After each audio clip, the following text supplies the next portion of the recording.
ہم کریں گے ہر مظلوم کی حمایت۔ السلام علیکم، میں ہوں حرین فاطمہ اور آپ دیکھ رہے ہیں حمایتی نیوز HD چینل۔ نظر ڈالتے ہیں آج کی اہم خبروں پر۔ ریلویز پولیس کی منشیات کے خلاف کارروائیاں جاری، منشیات کی ٹرین کے ذریعے اسمگلنگ ناکام بنا دی۔ ریلوے اسٹیشن پشاور سٹی اور نوشہرہ میں 2 ملزمان سے بھاری مقدار میں منشیات برآمد۔ ملزمان کے سامان کی SHO جمال عبد الناصر نے داخلی راستے پر شک کی بنیاد پر تلاشی لی۔ تلاشی لینے پر ملزمان کے سامان کے اندر خفیہ طریقے سے چھپائی ہوئی 4 کلو منشیات برآمد۔ منشیات میں چرس، ہیروئن اور 900 گرام آئس شامل ہیں۔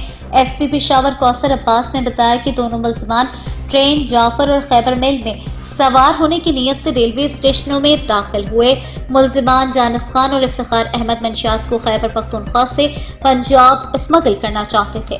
انہوں نے مزید بتایا کہ دونوں ملزمان کے خلاف ریلوے پولیس پشاور کینٹ میں مقدمات کا اندراج ہے کہ تفتیش کا آغاز کر دیا گیا ہے۔